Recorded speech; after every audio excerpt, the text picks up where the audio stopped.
Aquele equilíbrio de poder que a gente se acostumou a ver parece estar se desfazendo. Mas o que exatamente está surgindo no lugar? Hoje, a gente vai mergulhar nas forças que estão ativamente remodelando o nosso sistema global. E essa é uma mudança que já está acontecendo, bem diante dos nossos olhos. Para a gente entender essa história, vamos começar não com uma teoria, mas com um evento bem específico. Pense no dia 2 de janeiro de 2024. Um ataque massivo de mísseis atinge as cidades ucranianas de Kiev e Kharkiv. Mas o que realmente chama a atenção aqui não é só o ataque em si, e sim as ferramentas que foram usadas. Mísseis russos, claro, mas junto com eles, drones projetados no Irã, artilharia da Coreia do Norte e, um ponto fundamental, componentes de tecnologia que vieram da China. Isso não foi só uma operação russa, de jeito nenhum. Foi uma demonstração de uma parceria internacional que está cada vez mais forte, mais profunda. Para entender o que isso realmente significa para a ordem mundial, a gente precisa dar um passo atrás. Então, para decifrar por que esse ataque específico é tão importante, primeiro a gente precisa entender quais são as regras do jogo global. Existem dois conceitos-chave que ajudam a definir como o poder funciona nesse cenário mundial. O primeiro conceito é a geopolítica. De um jeito bem simples, é o estudo de como poder, território e estratégia vão moldando as relações entre os países. Pense no controle de rotas marítimas ou na disputa por fontes de energia. A geopolítica é sobre o onde e o porquê do poder global. E o segundo é a ordem mundial. Pense nela como a estrutura que organiza todo esse jogo. As regras, as instituições, como a ONU, por exemplo, e as hierarquias de poder. Depois da Segunda Guerra Mundial, foi criada uma nova ordem para tentar evitar outros conflitos. É exatamente essa estrutura que agora está sendo desafiada. E olha, essa tal de ordem mundial não é algo fixo, permanente. Ela evolui e, às vezes, ela se quebra. Para a gente entender a mudança que está acontecendo agora, vamos dar uma olhada rápida em como chegamos até aqui. Durante a Guerra Fria, o mundo tinha uma ordem bipolar, ou seja, dividida entre os Estados Unidos e a União Soviética.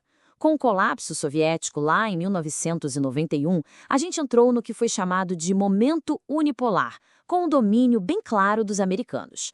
Mas hoje essa ordem está sendo abertamente contestada. E essa contestação não está vindo de atores isolados agindo por conta própria. Pelo contrário, o que estamos vendo é um grupo de nações se coordenando de forma ativa para desafiar o sistema atual. Uma de nossas fontes descreve esse grupo não como uma aliança formal, sabe, com tratados e tudo mais, mas sim como uma coleção de estados insatisfeitos que estão se unindo por um propósito em comum. Basicamente, virar a mesa, derrubar os princípios e as regras do sistema internacional que está aí. E quem forma o núcleo desse desafio? 4 países: Rússia, China, Irã e Coreia do Norte.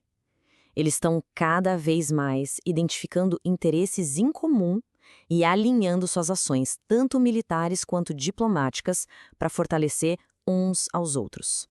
E essa cooperação, veja bem, não é só discurso. Ela tem consequências militares bem reais, bem tangíveis. Desde que a invasão começou, em 2022, a Rússia já usou mais de 3.700 drones de design iraniano na Ucrânia. É um número impressionante. O que faz essa parceria ser tão eficaz é que ela é simbiótica. Não é uma via de mão única. Funciona assim. Irã e Coreia do Norte fornecem drones e munição para o esforço de guerra da Rússia. Já a China entra com o suporte que é vital, com tecnologia de uso duplo, como microchips, e também como apoio econômico. Em troca, a Rússia compartilha o que tem de melhor, tecnologia militar e espacial avançada, ou seja, ela fortalece os parceiros. Ok, então, qual é o objetivo final dessa cooperação toda? O que exatamente eles querem mudar no mundo? A principal característica que une esses países é o fato de todos serem potências revisionistas. O que isso quer dizer?